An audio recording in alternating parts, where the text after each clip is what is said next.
Hello, this is your instructor, and I'm so glad to be with you again. This is week 11 of our 12-week class. And today we want to talk about a very important subject, and that is revising a speech. How do you revise a speech? And I think this is a good assignment for a couple of reasons. One reason is this is a culmination of all of the things that we've talked about during this 12-week period of our class. It's really kind of like the final project, you might want to say. It is the fourth speech that we'll be doing in class, and it is really going to be looking back at all the things that we've talked about. So it's a really nice wrap up. The second reason I really like this assignment is it's really something you ought to do for each presentation that you give in your life. It's just kind of a reminder, kind of a way to go back and double check to make sure that you've done everything that you can do. Now, one of the things that I want to do to start with is I want to take a look at the assignments that we have for the week, because it's a little different than before. And I want to take a look at the announcements that we have for the week. So I'm going to share my screen at this time and find the right one here that I'm going to share with you. And we're going to take a look at our actual class. So let me pull up our class right here. And then we'll pull up the announcement for the week. And it's right here. Assignments for week 11. Now you have really not very many assignments because you have a lot to do to revise this speech. That'll take you most all of this week and next week. And this week we're going to talk about revising the written part of the speech. And next week I'm going to be talking to you about how to revise, improve on the delivery of the speech, as well as if you're doing the PowerPoint speech, how to improve on your PowerPoint slide deck and what you need to do for that. But I do want to point out to you that you have a worksheet that's due by the end of the week. This year that we're doing it, it's due by Friday, no later than midnight of Friday on the 24th of February. But it could be different if you're watching this in a different year than this was recorded. The other thing that's going to be very important is this Zoom conference. At the end of the week, you'll be sent an email giving you some times and days for Zoom conference with me. This is an individual conference, and I highly encourage you to sign up for a Zoom conference. Every student that does vastly improves their grade. So I think that's really important. And then here on my lecture on week 11, I've got quite an extensive lecture on what revising is, what it's not, but most importantly, the process of how you revise. Because what I noticed in neither week 10, 11, or 12 is there really a list like you have for the other two speeches of the process of what do you do. Well, I start my announcements out by telling you what revising is not. It's not just checking up on little things. It's not just looking at my announcement or my comments that I've made on your speech and then changing those few little things. That's not what revising is. Revising is actually this list of 14 things that I have here. And I really hope that you read over each one of those so that you know exactly what you're doing. What is revising? Specifically today, what we're going to be doing is we're going to be starting with number 7 here, eliminating anything not connected directly to the central idea by making sure each subpoint connects to each main point, so on and so forth. So we're going to be looking at 7 through 14 is what we're going to be looking at this week and next week in revision. So read those over. Then you'll see the steps to revising your speech. And I actually have a sample speech that we're going to revise so I can show you exactly what it is that I'm talking about. But it depends on what speech that you're going to revise, on which steps you'll follow. Step 1 is the same for both speeches, and step 1 is the decision-making step. Are you going to revise your PowerPoint speech or your TED Talk speech? And I've given you some instructions here on how to help you make that decision. After you have made that decision, then you need to go to step 2, and that is to make an outline of your current speech. Now, Before you actually can make the outline, I have one other further recommendation for you, and that is that you print out your speech. Print it out. Look at the one that you send in for the transcription for the turnitin.com, because you need to look at the entirety of the speech. And then what I want you to do is I want you to number each of the paragraphs. I'll show you this in the example. And then what you'll do is you will go through and label each of the paragraphs of the speech. Is this part of the speech part of the introduction, part of the body, part of the conclusion? Is it a connective that's connecting different parts together? And then within each part, introduction, body, conclusion, we'll take a look at the functions of each thing. So what the next thing is here for you to read depends on what kind of speech it is that you are going to be revising. If you're revising the PowerPoint speech, then you follow this step 2 for the PowerPoint speech. If you're doing the TED Talk speech, go down here to step 2 for the TED Talk speech and ignore the PowerPoint information. So I've had to write information on both kinds of speeches because they're slightly different on how you revise each one. And so read that over. At this point, I want to take a look at a sample speech. So I'm going to share one of the speeches for you. So I'm going to stop this sharing right now. And instead, I'm going to pull up a speech that I want to share. This is a speech called The Ultimate Gift, which is a persuasive speech. So this would probably fit more in the TED Talk area. And it's written by a speech student by the name of Jennifer Conrad. And here's what she wrote on her speech called The Ultimate Gift, which is donating blood. And you'll see here that this is the entire speech written out, and you see the numbers that are placed next to each paragraph. You need to do the exact same thing. Print out your entire speech and then place numbers next to each of the paragraphs. Some are longer, some are shorter, but just put a paragraph number by each one. So this is 16 total paragraphs. So now what we're going to do is we're going to go back up and we're going to label each of the parts of this speech, because this will really help us then to identify the entire speech. Now, what I ask you to do also, if you were in my class, is to take out a blank sheet of paper or a notepad, and I want you to write an outline of your speech on the outline. So you would call it TED Talk speech or PowerPoint speech, or if you had a title like this one does, The Ultimate Gift, put that title on there.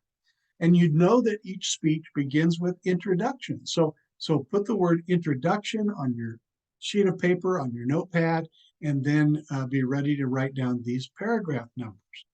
Her introduction starts with paragraph 1 and then continues through paragraph 3.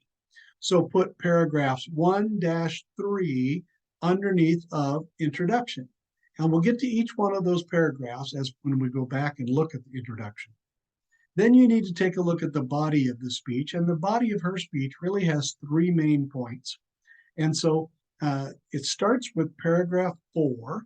So under body of the speech, you start with paragraph 4. That's the start of the body of the speech.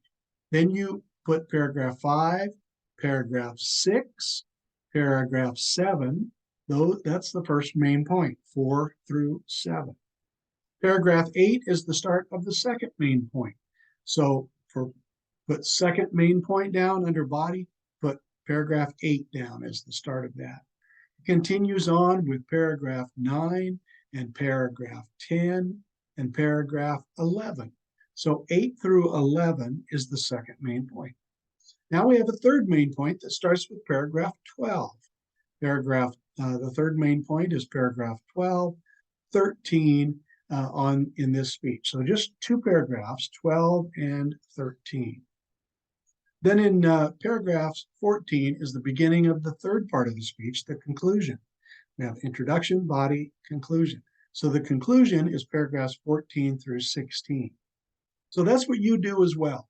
You should have a paragraph number for the introduction, paragraph numbers for the body of your speech, paragraph numbers for the conclusion.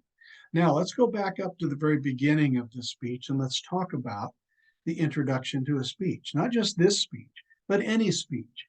There are four functions to any introduction, and here's where you need to identify things and start asking yourself some questions. We know that the very first thing that you should say in the introduction is not your name, it's not the topic, it's not today I'm going to talk about, but it's starting with an attention getter.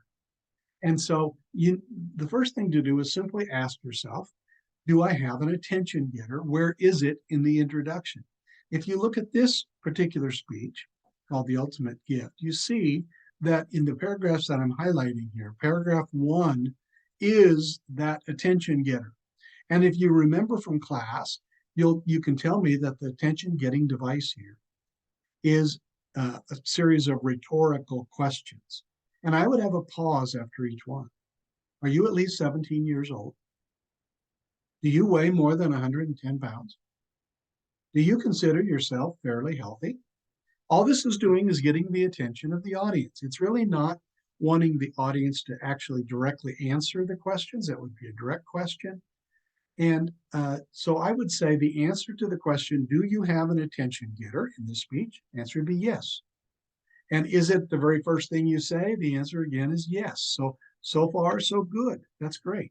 We know the second thing that you should do in your speech right after the attention getter is to announce what the topic is. Somehow tell the audience. Let's look at the very next thing that she says. It says, if you answered yes to all of these questions, you should be donating blood every 2 months. See, here's where she announces the topic. She was more creative than just saying, today I'm going to talk about donating blood or the importance of donating blood. But she says it in a way that is very unique and creative. So again, the answer to the question, do you have an announcement of the topic and is it directly following the attention getter? The answer is yes. Now, the next thing she needs to do is she needs to connect this topic to the audience. She needs to give her credentials, telling us why she is speaking about this topic and also telling us why we should believe her. In other words, she is developing ethos as the next part, the third part of this speech. And so let's take a look and see how she does that. She says, in the survey of this class, so here she's connecting her topic to the class, I found out that only 50% of you have ever donated blood and that only 1 out of 13 donate on a regular basis. The lack of participation of eligible donors is a serious problem that requires immediate action. So here she's telling the importance of the subject. She's connecting the subject with her audience. What she needs to do, though, also is connect it to her. What has she done? Why should we believe her? Well, she says that in the next sentence here. Through extensive research and 2 years of faithfully donating blood, I've come to realize the magnitude of this problem and just how easy the solution can be. So here she tells us her own information.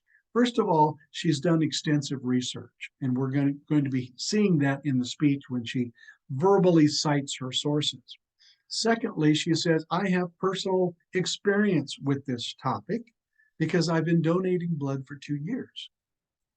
So the answer then to the question, does she then talk about connecting this speech to the audience? Does she have what I call speaker credentials that she announces? Does she build up her ethos? The answer is yes, she does that. Then she gives us the fourth function of an introduction, and that is announcing the main points. She says, today I'd like to show why blood donors are in such desperate need and encourage you to take action to combat the need. Now, I see this one here, and I would have to say again, yes, she previews her main points. Secondly, she has it at the end of the introduction where it should be, not in anywhere else. So the answer is she does have all four functions. The answer is yes. But now the question would be, we need to go back up to the beginning. How well does she do? Are there any improvements? Are there things to take out, to clarify? Are there things to add? For example, your introduction should be about 15% of the time of your speech. And that's one question I would have for these series of rhetorical questions. Is that enough for an attention getter? We might want to make a note here, and we could just add, I'll just put it in parentheses here, that we might need to add more content fill it to the attention giver. Now we'll have to time out this speech and see how long the introduction is. If it's not 15% of the total time that you have, 4 to 6 minutes, then go ahead and add more. Now, if your speech is already in that time frame and we're not going to be taking out a lot of other things in the speech, then we probably would not be able to add very much, if any, content at all. The other issue that I have is down here in paragraph 3, when she previews her points.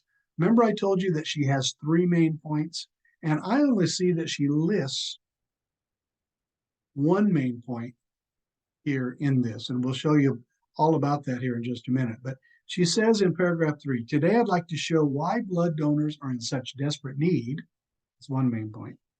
And encourage you to take action to combat this need. There's a 2nd main point, but I don't see a 3rd one.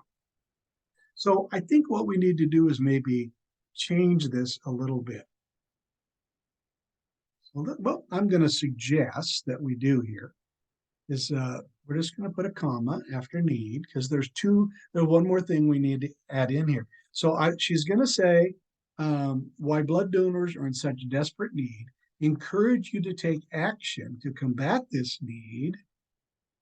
And the 3rd thing she does is, and visualize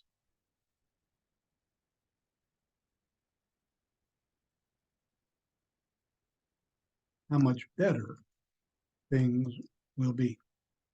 Okay, so that's her 3 main points, and that's what you should have. You should list 2 main points for your preview. If you're doing the PowerPoint speech, your 2 main points are, today I would like to explain to you about who or what this pop culture technology or person is, and secondly, why they're significant, at least to me. That's the 2 main points that you need to talk about. If you're revising your TED Talk speech, then you would announce at the end of your introduction, so today I want to tell you the causes of the problem and the effects of the problem. Those are the 2 things that you would have as your PowerPoint. So you can see that we would now have a little bit better introduction. So we've already done some revision, possibly adding some content later on. Now, the very next thing is, in between the main parts of the speech, you need to have something called a connective. And if you see her next sentence here, let's first take a look at the overwhelming need for blood donors. That is a connective. It's called a preview sentence. She says the first thing we're going to do is take a look at the need or the problem of not having enough blood donors. So it's a need that we have. So now we're ready to go into the body of the speech, and we actually ask the same type of questions as we did in the introduction. They're different questions, but we ask yes or no questions. First thing you should have is, do you have a connective connecting the 2 parts together? Yes, she does. Second thing is, does she have a sentence that is announcing what it is that her main point is about? Just a 1-sentence lead in telling us what the main point is. Let's look at the first sentence of paragraph 4, the beginning of her first main point. The lack of participation of eligible blood donors poses a threat to the lives of many Americans. So that's what her first point is that there's a lack of participation of blood donors. We need more blood donors. That's a problem. Now what she's going to do is she needs to support that sentence with what's called supporting evidence. Now let's go back and ask the question, does she have a statement that announces her first main point? Yes, she does. She announces that right away here in the highlighted sentence that I have. So that means then if the first main point is paragraphs 4 through 7, that means the rest of paragraph 4, all of paragraph 5, paragraph 6, and paragraph 7 should simply be supporting evidence to support this one statement about needing eligible blood donors. And so what we're looking for here are facts, examples, statistics, and testimony. That's what supporting evidence is. And so if you take a look here at the very next thing she says, according to the American Red Cross web pages, where I obtained an enormous amount of information, someone undergoes a blood transfusion once every 3 seconds. There's a statistic which amounts to 3,000 gallons of blood every hour, day and night. That's statistics. So she's using statistical evidence here to support the need for blood donation. Okay, then she gives an example here. People who benefit from donations range from cancer patients, there's an example, to organ transplant patients, another example, to surgical patients. The need for blood donation never takes a vacation, and neither should donors. Then in paragraph 5, we have this little story, this example about a little girl, 3-year-old girl named Brooke.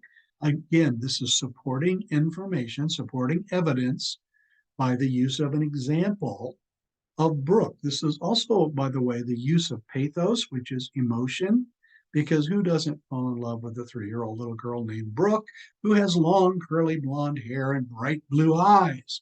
And that's why she mentioned what she looks like, because she wants to gain our sympathy, right? And she, this little Brooke, is a victim of cancer, had major surgery, and she needs a lot of blood donations. And so then we look at paragraph, so that's a good supporting evidence. So then we look at paragraph 6, and we can see here another source being cited, according to Texas Children's Hospital, right? According to their website. Brooks treatment will require blood products with replacement values. Here's more statistics: 508 units of blood, of which only 250 units have been replaced. So you can see all the way through paragraphs 4, 5, 6, and you'll even notice in 7, there's some more statistics here that support her original main point statement of we have a lack of donors. Then we move into paragraph 8, which is the next main point, and we start off with another connective here. And so this is another good thing that you should have. Do you have connectives? Do you connect things together? You can now see the magnitude of the problem with the lack of blood donations. Fortunately, it's a problem that can be solved. So in other words, she's saying, we've looked at the problem, the need for donations. Now we're going to take a look at the solution to the problem. And so again, we ask ourselves, do you have a supporting sentence or statement? Yes, she does. And then the rest of paragraph 8, 9, and 10, and 11, all of those are supporting information, supporting evidence to support that one statement that she made. And then we look at paragraph 12, and it's the beginning of a third main point. So we should have another transition, and we do. Now that you know how easy and safe the solution is to the lack of blood donations, let's take a look at just how much difference your donation can make. That's the beginning of our third main point. So all of paragraph 12, all of paragraph 13 is our third main point, supporting evidence to support this one statement that is highlighted here at the beginning of paragraph 12. Now we go to the end of paragraph 14, and we want to take a look, or 13, and then we want to take a look at the conclusion of the speech. And we ask ourselves again the question, do we have a connective that connects the third main point, the body of the speech, to the conclusion? And you'll notice in this speech that she does have another connective. Now that you know the difference that just one donation can make, I want to encourage you to take action. The action is her conclusion. She's going to make a plea for the audience to actually do something, in this case, to go donate blood. And that's what she does. Her plea is found at the end here of this speech. And so she is asking now at the very end, she has a very definite ending: give the ultimate gift, the gift of life, donate blood. She makes her final plea. So I'm going to stop the sharing at this point, just to let you know that I know that's a long, process. That's why it's going to take you all this week, maybe some of next week. But start by printing out your speech, numbering the paragraphs, starting to make your outline so you can look at the whole thing on one piece of paper, and start asking yourselves questions. The questions are found in the announcements. I put that in the announcement page of the week 11. So look that over, go through according to whatever speech you have, and ask yourself those questions. Next week, we'll be talking about how do you do the delivery, and also how do you do the PowerPoint. There's one more thing I want to really share with you today on the screen, and that is a video that you should go to. So I'm going back to the Blackboard website. I want to go to week 11. This should be what your week 11 looks like. And if you scroll down to week 11, there's something under reading viewing assignments. There's no reading assignment for this week, but there is a short little introductory video that kind of goes through real briefly how this person does a revision. Click on this hyperlink and it will take you to the University of Washington, where there's a short little video on how to revise a speech. And I'm not going to play it for you here, but you just click on this button and that's how you would watch this video. It's not very long, and I really recommend that you do this. So at this point, I need to say goodbye to you, and good luck on your revision. Look for my email about signing up for a Zoom conference. I'm glad to untangle any knots that you might have in your revising process to help you understand it, to clarify it, to actually work with you on your particular speech. And so until we meet again for next week, I want to say so long and good luck on the revision process.